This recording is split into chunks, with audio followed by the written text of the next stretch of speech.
bienvenue. Ravi de vous retrouver donc pour cette nouvelle saison d'Avec vous au quotidien, l'émission proposée par vos télévisions locales en partenariat avec les notaires bretons, émission qui décrypte et qui explique les sujets du quotidien. Alors septembre est synonyme de rentrée, de retour à l'école ou de reprise du travail. Et bien justement, nous avons décidé de vous parler en cette rentrée du monde merveilleux de l'entreprise et surtout de comment préparer sa transmission. Car oui, si on l'aime et surtout si on l'aime, eh bien, il faut réfléchir à passer la main. Alors on le sait, c'est pas toujours facile, question de temps, question de lâcher prise, question de préparation.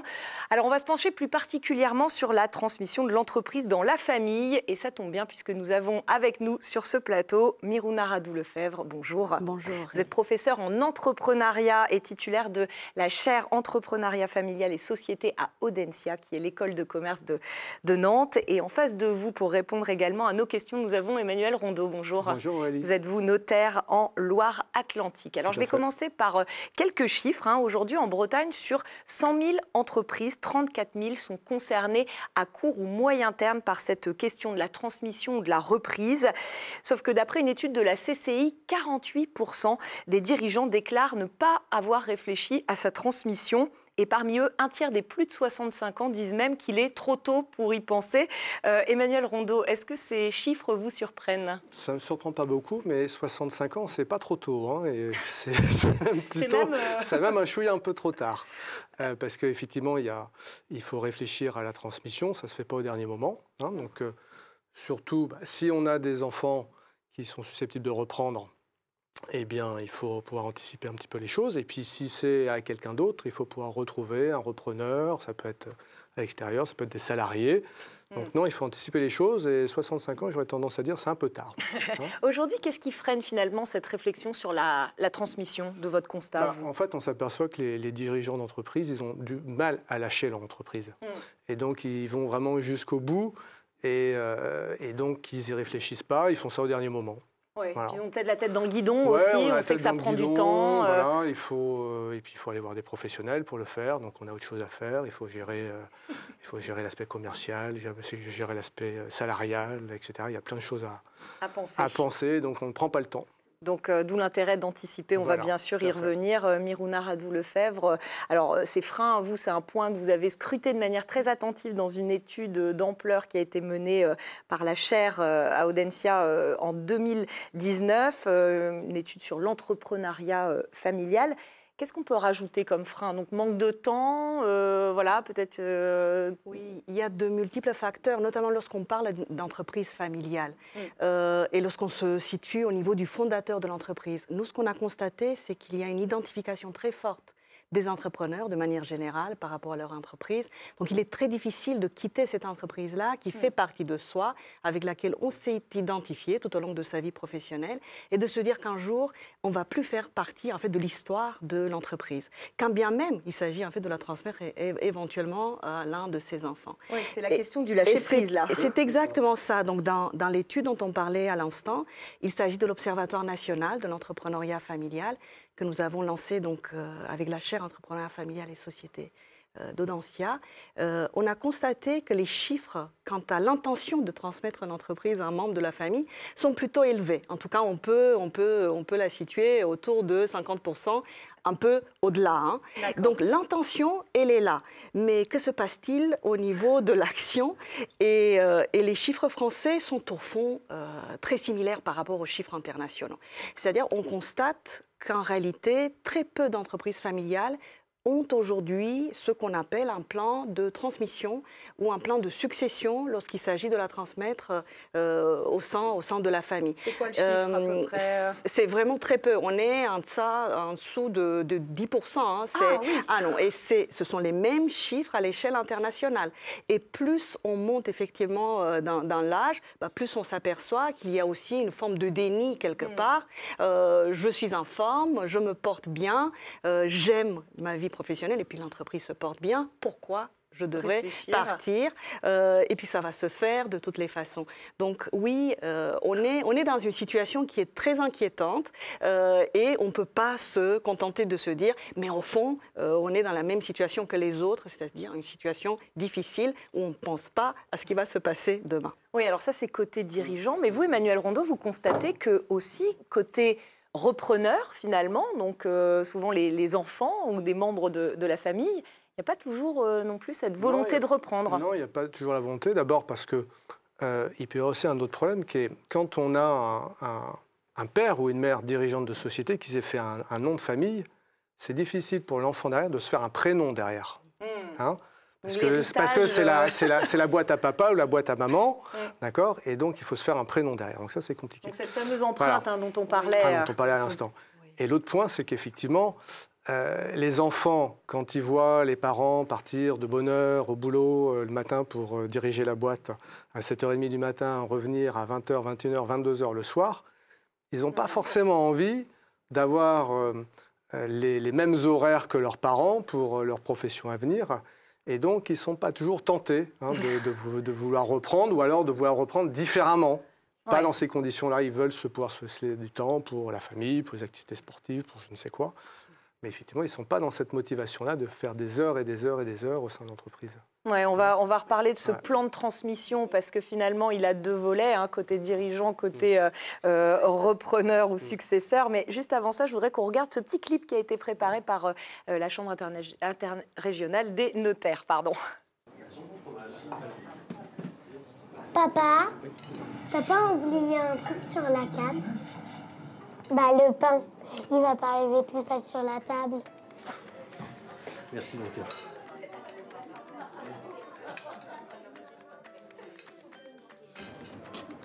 Vous lui avez transmis votre passion, transmettez-lui votre entreprise.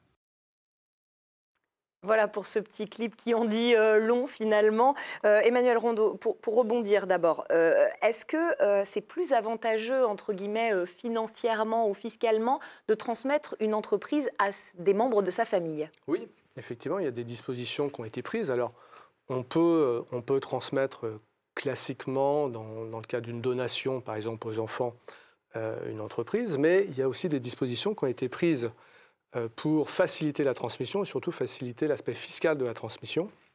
Ça a été une disposition qui a été mise en place par un ministre à l'époque qui s'appelait Dutreil, donc c'est devenu le pacte Dutreil. Et ça donne effectivement des résultats qui peuvent être extrêmement intéressants fiscalement quand on transmet effectivement aux enfants. Alors après, il y a toute une série de conditions quand même à respecter. Oui, j'allais vous demander comment ça marche et quelles sont les conditions. Alors sans rentrer trop dans le détail parce qu'on imagine que c'est un peu complexe. D'abord, c'est des conditions qui sont cumulatives. C'est-à-dire qu'on vraiment, on n'a pas le droit de se rater sur une parce que sinon ça ne marche pas. Le risque, l'avantage fiscal étant tellement intéressant qu'il y a un risque que l'administration derrière, si on ne respecte pas, revienne dessus et redresse. Alors, il y a plusieurs engagements. Il y a un premier engagement qui est fait par le dirigeant de société, qui est de conserver les parts qu'il va céder, donc la quantité de parts, il les détermine, il va les conserver pendant au moins 2 ans, donc c'est le minimum. Et il faut savoir qu'il faut que ce dirigeant-là détienne au moins 34% des droits de vote. Donc c'est un peu complexe. Voilà. Et ensuite, effectivement, les enfants, eux, prennent un engagement de conservation eux-mêmes des parts pendant 4 ans derrière. Donc c'est-à-dire que ça fait une durée de 6 ans au total. C'est pour ça que ce qu'on disait tout à l'heure, il faut quand même s'y prendre un petit peu tôt, et pas à la dernière minute. En tout cas, l'entreprise et le fait qu'elle soit détenue au sein de la famille pendant 6 ans. Voilà, ça reste au sein de la famille. Les enfants n'ont pas forcément l'obligation de travailler dans la société à partir du moment où le parent reste effectivement en activité. Si le parent part en retraite, là, effectivement, il faudra qu'au moins un des enfants ait une fonction dirigeante, on va dire, dans la société. Ça peut être directeur financier, etc. L'avantage, il est super intéressant. C'est-à-dire qu'en fait, sur la partie transmise par le parent ou les parents, on a un abattement de 75%. Donc en gros, pour faire ça, juste pour donner un petit exemple, si je donne des parts de société, par exemple pour une valeur d'1 200 000 € à 3 enfants, ça ne va rien coûter du tout en droit à l'administration fiscale. On ne paye rien du tout. On arrive à 0. D'accord. Avec ce principe-là, parce qu'on a 75% de réduction. Si je n'ai pas cet abattement-là, ça va coûter en gros 200 000 € de droits à verser à l'administration. Donc on voit que l'intérêt fiscal est super important, conséquent. Et donc, il est tellement intéressant que forcément, il y a un petit regard de l'administration fiscale derrière. Toutes les entreprises peuvent mettre en place ce pacte du Trade. On a l'impression peut-être que c'est un peu complexe, donc réservé à des grandes entreprises. Non, on le fait pour les grands, pour des petites, pour des moyennes. Donc, il n'y a pas de difficulté. Moi, je l'ai fait pour des entreprises de différentes tailles. Pas des grosses, parce que souvent, on ne les voit pas forcément ici en Loire-Atlantique ou dans nos départements bretons. Mais effectivement, non, c'est adaptable à toute entreprise. Et on peut, en plus, faire à plusieurs reprises un pacte du Trade au profit des enfants en décalant dans le temps. J'ai déjà fait ça. Donc ça, c'est un dispositif qui va permettre effectivement d'adoucir cette transmission du point de vue fiscal et financier. Vous, Mirouna, ce n'est pas du tout ce sur quoi vous travaillez au sein de la chaire et au sein de vos enseignements. On parlait de plan de transmission tout à l'heure, mais au même titre que ce qu'on vient de dire, cette transmission, elle se prépare, elle se planifie, parce que de votre constat, c'est que parfois les transmissions se font de manière très brutale parce que pas anticipée. Et ça mène à quoi, ça, finalement Tout à fait. On a constaté dans nos études que prendre en compte la question de la transmission 10 à 15 ans en amont de la transmission effective, c'est peut-être la bonne durée. Et ce qu'on entend par là, ce n'est pas seulement la dimension fiscale de la transmission, en fait, des parts de la propriété de l'entreprise, mais la transmission du pouvoir opérationnel, la transmission du leadership. Oui. Donc s'il faut, en fait, acculturer les jeunes, comme dans votre clip, en fait, on voit là une situation typique de ce qu'on appelle, nous, une situation de socialisation des jeunes au sein de la famille, au sein de l'entreprise familiale.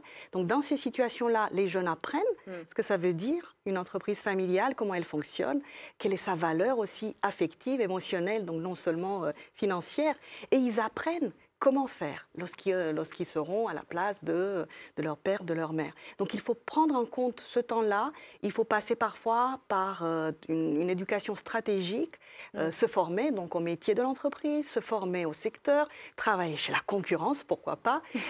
En tout cas, se préparer professionnellement pour être crédible lorsqu'on arrive à la tête de l'entreprise. Donc oui, 10 à 15 ans, c'est une bonne durée. Autre point qu'on a évoqué en préparant cette émission, qui fait peut-être un petit peu référence au clip qu'on a vu tout de suite, parfois les enfants ne reprennent pas l'entreprise familiale, mais par contre ils fondent leur propre entreprise. Finalement, c'est une autre forme d'héritage. Tout à fait. C'est vrai qu'aujourd'hui, le thème de l'entreprise de l'émission porte sur la transmission de l'entreprise familiale. Mais au fond, ce qui se passe dans les entreprises familiales, c'est qu'on assiste à la transmission d'un esprit entrepreneurial et de compétences entrepreneuriales qui dépassent l'univers de l'entreprise familiale en tant que telle. Et donc, il n'est pas rare que les jeunes qui ont grandi dans des familles d'entrepreneurs deviennent entrepreneurs à leur tour plus tard, en dehors de l'entreprise familiale. Et ceci leur permet au fond de pallier aux difficultés que vous évoquiez tout à l'heure, c'est-à-dire ce sentiment d'être investi d'un devoir moral, d'avoir apporté un poids trop lourd sur ses épaules, d'être quelque part enfermé aussi, enfermé dans une tradition, enfermé dans une histoire, enfermé dans un secteur avec lequel on ne se sent peut-être pas beaucoup de proximité, et donc regagner en liberté de choix, d'action, en tant qu'entrepreneur. Donc oui, on est héritier, mais héritier d'une dimension immatérielle, psychologique, plus que de l'entreprise en tant que telle. Et aujourd'hui, les enfants, ils aiment bien aller dans le domaine qu'ils souhaitent, et pas forcément dans le domaine des parents. On n'aime pas qu'on leur impose les choses. Exactement. Alors, si vous voulez bien, tous les deux, on va prendre maintenant la direction du pays du Muscadet pour ce reportage sur une transmission familiale réussie. Alors, non pas dans la viticulture, comme j'ai pu le laisser supposer peut-être, mais dans les pompes funèbres, une activité un petit peu particulière, mais que la famille Gérard a dans le sang depuis quelques générations. Maintenant, le papa vient de passer le flambeau à ses deux fils. Une transmission donc en douceur, récite cette histoire familiale qui aurait pu s'arrêter malgré tout. Reportage Émilien Bernard. Une entreprise de pompes funèbres et une affaire de famille. Au centre, le père, à ses côtés, ses deux fils, ne manque que leur mère, elle aussi dans l'entreprise, pour raconter cette histoire presque centenaire. Mon grand-père roulait le corbillard à cheval. Ouais, c'est une histoire de famille qui remonte à plusieurs générations, donc depuis 1942. Une tradition familiale que Simon puis Thomas ont décidé de perpétrer. Le passage de flambeau s'est fait en douceur, avec une formation et surtout de la pratique. Ce que j'ai voulu quand même, c'est que vous touchiez à tout. C'est-à-dire qu'ils aillent aussi bien en marbrerie qu'en pompe funèbre. Moi, personnellement, je ne travaille plus du tout, je suis en retraite. Il m'arrive, en cas de coup de pression au niveau du boulot, d'aller faire des déclarations dans les différentes mairies, mais c'est très très rare maintenant, de plus en plus rare, et puis c'est très bien comme ça. Désormais seuls aux commandes, Thomas et Simon ont inauguré une nouvelle chambre funéraire, la 3e de l'entreprise. Ils y déploient leurs propres idées. Chaque espace est divisé en deux. Donc le salon où repose le défunt, et puis ce deuxième espace, c'est un concept qu'on a mis en place nous ici à Vertou et qui n'existait pas jusque-là. C'est l'espace de convivialité. Je trouve ça super bien, c'est vrai que pour les familles c'est nettement mieux. Au départ j'étais plus ou moins sceptique et réellement l'idée a été très très bonne. Ah oui, il y a des beaux commentaires les gars. C'est grâce à l'aide de son notaire qui va pu transmettre son entreprise dans le cadre de la loi Dutreil. La loi nous autorise à donner à nos enfants 100 000 € tous les 15 ans. Et la suite, ils ont fait un emprunt à tous les deux pour me racheter le restant des parts. Et grâce à ça, ça nous permet justement en fait, de voir l'avenir, d'anticiper, de se projeter sur des projets. Et ça ne nous empêche pas de faire toujours appel à l'expérience de nos anciens quand il y a des projets ou des décisions à prendre. L'agence conserve ainsi son indépendance et son esprit familial d'une génération à l'autre. Miruna Radou-Lefebvre, il y a cette question de cette transmission donc, qui se prépare. Côté repreneur, avec cette formation, il faut être acculturé à la direction d'entreprise, etc. Mais vous dites que ce plan de succession, il s'accompagne aussi d'un plan de départ, parce que... Tout à fait. Et c'est peut-être une question qu'on n'aborde pas assez souvent. On se focalise tout sur la préparation, sur l'identification d'un successeur potentiel qui soit doté de toutes les qualités extraordinaires, à la fois crédible professionnellement, légitime, en capacité et motivé à reprendre. Mais on s'aperçoit que si de l'autre côté du miroir, on n'a pas un dirigeant qui est tout aussi prêt à partir, l'affaire ne va pas se conclure, en tout cas pas dans de bonnes conditions et de manière efficace. Donc oui, nous avons réalisé une étude internationale avec d'autres collègues dans d'autres institutions, dans le cadre d'un réseau qui s'appelle le réseau STEP et qui porte sur ces questions d'entrepreneuriat transgénérationnel à l'échelle mondiale. Et on s'est aperçu que la présence d'un plan de succession n'était pas suffisante pour qu'une transmission familiale réussisse. Encore faut-il penser à l'après pour le dirigeant. Un plan de retraite, donc, a fait son chemin et évidemment, on l'imagine dynamique parce qu'il doit tenir compte de la forme actuelle des dirigeants et de leur motivation à continuer à rester actifs, à s'impliquer. Donc on voit autour de nous des dirigeants qui peuvent s'impliquer dans la gouvernance de l'entreprise familiale, d'autres encore qui vont créer d'autres entreprises ou s'impliquer dans la vie associative de leur communauté, de leur territoire. Donc oui, il faut penser en parallèle, donc à la fois à l'entrée et au départ. C'est une danse. C'est une danse à deux, voire à plusieurs, parce qu'évidemment, il faut penser aux salariés, aux partenaires d'affaires. Donc, il y a des cercles qui sont impliqués dans la transmission. Juste, on va accueillir, si vous le voulez bien, Vincent Lemay pour la chronique Actu de ce mois de septembre. Vincent, ravi de vous retrouver pour cette nouvelle saison. Bonjour Ellie, merci. On commence avec une nouvelle pas excellente, puisque a signalé une baisse du taux du livret d'épargne populaire. Alors le LEP, c'est le livret d'épargne populaire, effectivement. Depuis le 1er février jusqu'au 31 juillet, il était à 5% de rendement. Il est passé à 4%. Et donc, il restera à ce taux de rentabilité jusqu'au 31 janvier 2025. Juste un petit rappel, le livret, il est conçu pour favoriser l'épargne des ménages où les personnes les plus modestes, c'est un produit d'épargne qui est réglementé. Et le taux, donc, il est fixé par le gouvernement, par le ministère de l'économie, sur une proposition du gouverneur de la Banque de France. Et tout cela en fonction du niveau de l'inflation. Là, l'inflation a une tendance à la baisse, donc forcément, le livret est également à la baisse. 4% donc pour ce livret d'épargne populaire. On parle maintenant d'un nouveau dispositif pour l'attractivité des zones rurales. Oli, si je vous parle de FRR, c'est la France Ruralité Revitalisation. C'est un nouveau dispositif qui date du 1er juillet, qui s'applique dans 17 000 communes. Alors le dispositif, il a pour un objectif de renforcer l'attractivité sur les territoires ruraux en apportant des soutiens plus adapté et encourager l'implantation d'entreprises. Alors, je vous donne quelques renforcements du dispositif sur les exonérations fiscales. Tout d'abord, il y aura une baisse d'impôts sur les bénéfices pour les entreprises, une exonération également de cotisation foncière des entreprises, la CFE, et également une exonération de la taxe foncière sur les propriétés bâties. Alors, important, les professions libérales, notamment les médecins, on parle beaucoup des médecins, hein, et donc professions médicales et paramédicales, sont également éligibles à ce dispositif, et vous pourrez trouver toute la liste des 17 000 communes concernées sur collectivité-locale.gouv.fr.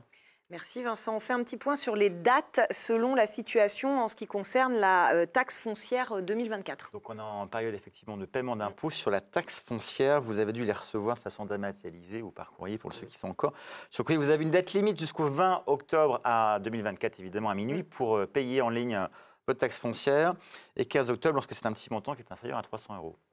Merci Vincent pour ces explications. Vous restez avec nous puisque maintenant on passe aux questions de nos téléspectateurs.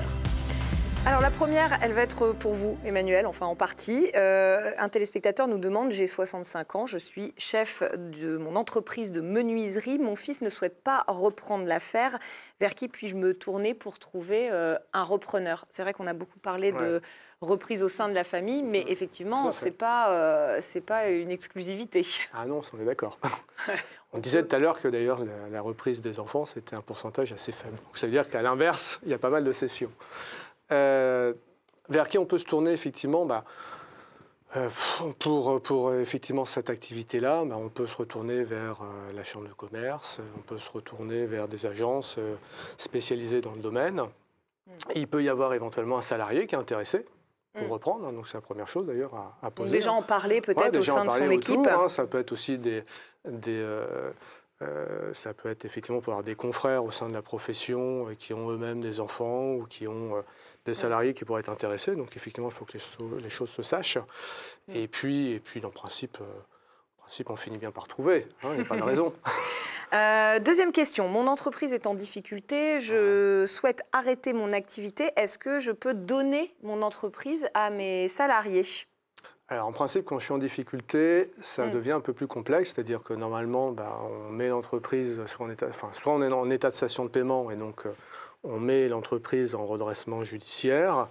Et c'est dans le cadre de la procédure de redressement judiciaire et auprès d'un mandataire judiciaire que le salarié ou la personne, effectivement, pourra reprendre certainement à un prix qui sera faible, puisqu'il faudra repartir quasiment à zéro.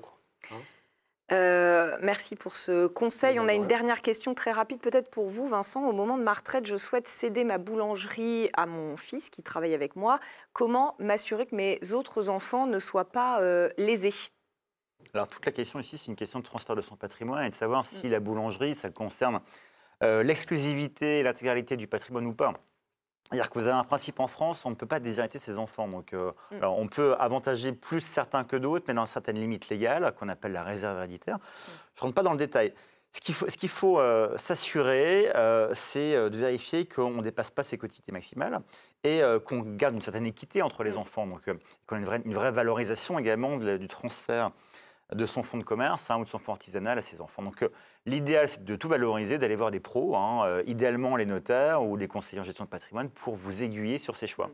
Merci Vincent, merci à tous les trois. On arrive au terme de notre émission, peut-être un petit tour entre guillemets de conclusion. On parle beaucoup de la transmission de cette entreprise au sein de la famille ou pas, mais finalement, c'est quoi l'intérêt de transmettre son entreprise et peut-être encore plus à un membre de sa famille, peut-être Mirouna pour démarrer? C'est un intérêt tout simplement identitaire déjà. L'entreprise familiale est quelque part un véhicule d'immortalité pour l'entreprise, mais aussi pour l'histoire de la famille. Donc lorsqu'on souhaite transmettre aux générations futures, on s'inscrit dans cette chaîne intergénérationnelle et on se dit qu'il y a de la valeur non seulement financière ou économique, mais de la valeur, des valeurs à transmettre plus loin dans le temps. Et si on souhaite transmettre, c'est donc pour transmettre ces valeurs-là et faire du bien non seulement aux jeunes de la famille, comme on a tendance à le penser, mais aussi à sa communauté, parce que les entreprises familiales sont très liées à leur territoire. Elles investissent dans le territoire, elles s'engagent dans de la philanthropie, du mécénat, du sponsoring. Donc on a besoin de ces entreprises-là pour que nos territoires continuent à se développer et à croître. Emmanuel Rondeau, pour compléter sur ce que vient de dire peut-être Myrouna. Je suis d'accord, hein. Plaisir, fierté des parents de transmettre aux enfants. Hein. Bon, après, comme on l'a vu, il peut y avoir des avantages fiscaux à côté, hein, mais je pense qu'avant tout, c'est une question de fierté, hein, de pouvoir transmettre. Toujours les parents qui sont heureux derrière quand ça peut se faire. Ce n'est pas toujours le cas, mais quand ça peut se faire, ils sont toujours très contents. Merci à tous les trois d'avoir participé à cette émission. En tout cas, on l'a compris, 65 ans, c'est trop tard. Enfin, pas trop tard, c'est un peu tard. Il n'est jamais trop tard pour réfléchir à la transmission de son entreprise. Merci à vous de nous avoir suivis. On se retrouve le mois prochain autour d'une autre question dans Avec vous au quotidien.